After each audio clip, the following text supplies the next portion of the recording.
Domain expansion. ನಾನಿವತ್ತು 2 domain ಎಕ್ಸ್ಪ್ಯಾನ್ಷನ್ನ cover ಮಾಡ್ಕೊತಿದ್ದೀನಿ. ಅದರಲ್ಲಿ ಮೊದಲೇ ಡೊಮೈನ್ ಹೆಸರು coffin of the iron fortress.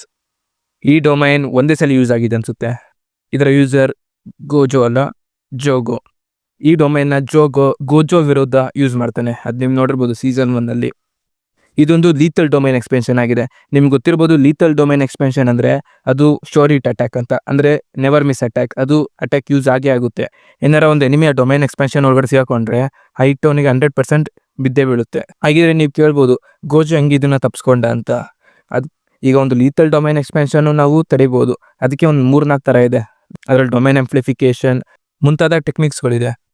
ಈ ಡೊಮೈನ್ ಪ್ರಕಾರ ಜೋಗೋ ಒಂದು ಡೊಮೈನ್ ಎಕ್ಸ್ಪೆನ್ಷನ್ ಯೂಸ್ ಮಾಡಿದಾಗ ಒಂದು ಎನ್ವೈರ್ಮೆಂಟ್, ಒಂದು ವಾಲ್ಕೇನೋ ಒಳಗಡೆ ಹೋಗ್ಬಿಡ್ತೀವಿ. ಒಂದು ಯೂಸರ್ ಮತ್ತು ಒಂದು ಎನಿಮಿ ಒಂದು ವಾಲ್ಕೇನೋ ಒಳಗಡೆ ಹೋಗ್ಬಿಡ್ತಾರೆ. ಆ ವಾಲ್ಕೇನೋ ಯೂಶಲಿ ಯಾವುದೇ ನಾರ್ಮಲ್ ಜುಜುತ್ಸು ಸಾಸರ್ ಆಗಿರ್ಬೋದು, ಒಂದು ನಾರ್ಮಲ್ ಕರ್ಸ್ ಆಗಿರ್ಬೋದು, ಇನ್ಸ್ಟೆಂಟಾಗಿ ಕಿಲ್ ಆಗೋಗುತ್ತೆ. ಅಷ್ಟು ಫ್ಲೇಮ್ನ ತಡ್ಕೊಳ್ಳೋದಿಲ್ಲ ಯಾರು.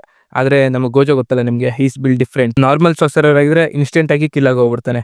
ಆದರೆ ಕೆಲವೊಬ್ಬರು ಇದನ್ನ ತಡ್ಕೊತಾರೆ, ಅದರಲ್ಲಿ ಗೋಜೋ ಕೂಡ ಒಬ್ಬ.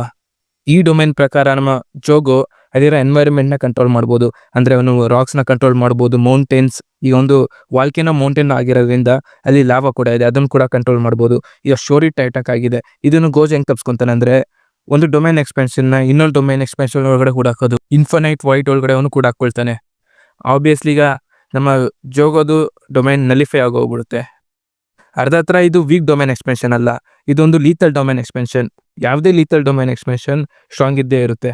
ಈಗ ಇನ್ಫಿನೈಟ್ ವೈಡ್ ಒಳಗಡೆ ಅದು ನಲಿಫೈ ಆಗೋಗ್ಬಿಡ್ತು ಈ ಡೊಮೈನ್ ಎಕ್ಸ್ಪೆನ್ಷನ್. ಮತ್ತೆ ನಿಮ್ಗೆ ಗೊತ್ತಿರ್ಬೋದು ಸೀಸನ್ 2 ಅಲ್ಲಿ ಏನಾಯ್ತು ಅಂತ. ಹಂಗಾಗಿ ಇದನ್ನ ಒಂದು ಆನಿಮೆ ಸೀರೀಸ್ ಅಲ್ಲಿ ಒಂದೇ ಸಲ ಯೂಸ್ ಮಾಡಿದ್ದು, ಅದು ಗೋಜೋ ವಿರುದ್ಧ. ಈ ಡೊಮೈನ್ ಒಂದು ವಾಲ್ಕೇನೋನ ರೆಪ್ರೆಸೆಂಟ್ ಮಾಡುತ್ತೆ. ಒಂದು ಫ್ಲೇಮ್ ಕರ್ಸ್ ಆಗಿರೋದ್ರಿಂದ ಅವ್ನು ಕೂಡ ಒಂದು ವಾಲ್ಕೇನೋ ರೆಪ್ರೆಸೆಂಟ್ ಮಾಡಿದಾಗೆ ಅವನ ಥರನೇ ಈ ಡೊಮೈನ್ ಎಕ್ಸ್ಪೆನ್ಷನ್ ಕೂಡ ಯೂಸ್ ಆಗುತ್ತೆ ಒಂದು ವಾಲ್ಕೇನೋ ಒಳಗಡೆ. ಮತ್ತೆ ಮುಂದಿನ domain expansion self embodiment of perfection. ಇದೊಂದು ಲೀಥಲ್ ಡೊಮೈನ್ ಎಕ್ಸ್ಪೆನ್ಷನ್ ಆಗಿದೆ. ಇದರ user one of the most important character and hated character Mahito. ಇದನ್ನ ನೀವು ಆನಿಮೆ ನೋಡ್ಬೋದು. ಸೀಸನ್ 1 ಮೈತೋ ಇದನ್ನು ಯೂಸ್ ಮಾಡ್ತಾನೆ. ಅದು ಕೆಂಟೋ, ನನಾಮಿ ಮತ್ತು ಯೂಜಿ ಮಧ್ಯದಲ್ಲಿ. ನಿಮ್ಗೆ ಗೊತ್ತಿರ್ಬೋದು ಮೈತೋದ ಎಬಿಲಿಟಿ ಅಂದರೆ ಐಡಿಯಲ್ ಟ್ರಾನ್ಸ್ಫಾರ್ಮೇಷನ್. ಅವನು ಯಾವ್ದಾರ ವ್ಯಕ್ತಿನ ಮುಟ್ಟಿದ್ರೆ ಅವನ್ನ ದೇಹ ಮತ್ತು ಸೋಲ್ನ ಅವನು ಟ್ರಾನ್ಸ್ಫಾರ್ಮ್ ಮಾಡಿಬಿಡ್ಬೋದು. ಡೊಮೈನ್ ಎಕ್ಸ್ಪೆನ್ಷನ್ ಕೂಡ ವರ್ಕ್ ಆಗುತ್ತೆ. ಅದರ ಪವರ್ ಆಂಪ್ಲಿಫೈ ಆಗೋಗ್ಬಿಟ್ಟಿದೆ. ಈ ಡೊಮೈನ್ ಎಕ್ಸ್ಪೆನ್ಷನ್ ಅಲ್ಲಿ ನೋಡ್ಬೋದು ಮೈತೋದು ತುಂಬ ಹ್ಯಾಂಡ್ಸ್ ಕಾಣಿಸುತ್ತೆ ನಿಮಗೆ. ಹ್ಯಾಂಡ್ ಸೈನ್ಸ್ ಪ್ರಕಾರ ನಾವು ಮೈತೋದು ಹ್ಯಾಂಡ್ ಒಳಗಡೆ ಸಿಗಾಕೊಂಡ್ಬಿಟ್ಟಿದ್ದೀವಿ. ನಿಮ್ಗೆ ಗೊತ್ತಿರ್ಬೋದು ಮೈತೋ ಹ್ಯಾಂಡ್ ಟಚ್ ಆದರೆ ಅವನು ಬಾಡಿ ಮತ್ತು ಸೋಲ್ನ ಟ್ರಾನ್ಸ್ಫಾರ್ಮ್ ಮಾಡ್ಬೋದು. ಇದನ್ನು ನೀವು ಆನಿಮೇಲ್ ನೋಡಿರ್ಬೋದು. ನಾನಮಿ ಇದರಲ್ಲಿ ಸಿಗಾಕೊಂಡಿರ್ತಾನೆ. ಅವಾಗ ನಮ್ಮ ಯುಜಿತಿದೋರಿ ಆ ಡೊಮೈನ್ ಎಕ್ಸ್ಪೆನ್ಷನ್ನ ಹೊರಗಡೆಯಿಂದ ಬ್ರೇಕ್ ಮಾಡ್ಕೊಂಡ್ಬರ್ತಾನೆ. ಈಗ ಈ ಡೊಮೈನ್ ಎಕ್ಸ್ಪೆನ್ಷನ್ ಪ್ರಕಾರ ಆ ಡೊಮೈನ್ ಎಕ್ಸ್ಪೆನ್ಷನ್ ಒಳಗಡೆ ಯಾರಿದ್ದಾರೆ ಅದನ್ನು ಫಿಸಿಕಲಿ ಟಚ್ ಮಾಡ್ತಿದ್ದಾನೆ ಅಂತ ಮೈತೋ. ಯಾಕಂದರೆ ತುಂಬ ಹ್ಯಾಂಡ್ಸ್ ಇದೆ, ಹ್ಯಾಂಡ್ಸ್ ಮಧ್ಯದಲ್ಲೇ ಸಿಗಾಕೊಂಡಿರೋದು.